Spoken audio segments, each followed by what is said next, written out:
بسم اللہ الرحمن الرحیم۔ طارق مسعود عرف بونگے نے بیرون ملک گفتگو کے دوران اللہ جل جلالہ کی بھی بے ادبی کی ہے، حضور پر نور صلی اللہ تعالی علیہ وآلہ وسلم کی شان اقدس کے اندر سری گستاخی کی ہے، اور وہی لکھنے والے صحابہ پر عدم اعتماد کا اظہار کیا ہے، جس پر تعزیرات پاکستان 295C اور 298/B کے تحت حکومت وقت کو فی الفور اس پر کارروائی کرنی چاہیے اور اسے گرفتار کر کے اسے قرار واقعی سزا دینی چاہیے، جس کی وجہ سے امت مسلمہ کے دلوں کو ٹھیس پہنچی ہے۔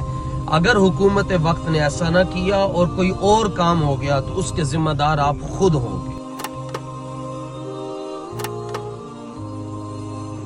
مفتی طارق مسعود صاحب حفظہ اللہ تعالی سے متعلق جو دیوبندی مکتب سے تعلق رکھتے ہیں، ہمارا ان سے علمی اختلاف اپنی جگہ، لیکن اس وقت حقیقت بات ہے کہ ان کی لائف رسک کے اوپر ہے، اور وہ دہشت گرد قسم کے مولوی جن کا کام ہی یہ ہے کہ توہین مذہب کی آڑ میں لوگوں کو ایکسٹرا جوڈیشل طریقے سے قتل کر دیا جائے، اس پورے سینیریو کے اندر مفتی طارق مسعود صاحب کے اوپر الزام لگنا یہ سیدھا سیدھا ان کے قتل کا فتویٰ جاری ہونے کے مترادف ہے۔ اور آپ کو پتہ ہے یہ جو چشتی رسول اللہ پارٹی ہے، TLP والے، جن کے دھرنے صرف قادیانیوں کے خلاف ہیں، چشتی رسول اللہ والی کتابیں وہیں سے پرنٹ ہوتی ہیں جہاں سے وہ لاہور سے دھرنا لے کے نکلتے ہیں، لیکن کبھی ان کی دکانوں کے باہر آپ کو یہ دھرنا دیتے ہوئے نظر نہیں آئیں گے، کیونکہ یہ ان کے گھر کی بات ہے۔ تو یہ جو چشتی رسول اللہ پارٹی ہے، TLP والے، انہیں ایک اچھا موقع مل گیا دیوبندیوں سے اپنا پرانا غصہ اتارنے کا، اور انہوں نے ٹویٹر کے اوپر بھی ٹرینڈ چلانا شروع کر دیا اور مختلف پوسٹیں بھی لگائیں، مختلف علماء نے بھی تقریریں ریکارڈ کیں۔ اب وہ خطرناک بات بھی آپ یاد رکھیے گا کہ ان کے نزدیک تو توبہ قبول ہی نہیں ہے جب تک کہ بندے کو مار نہ دیا جائے۔ تو یہ توبہ یا رجوع ریکارڈ کروانا یہ ان مسلمانوں کے لیے جو قرآن و سنت کے ماننے والے ہیں۔ جو بابوں کے ماننے والے ہیں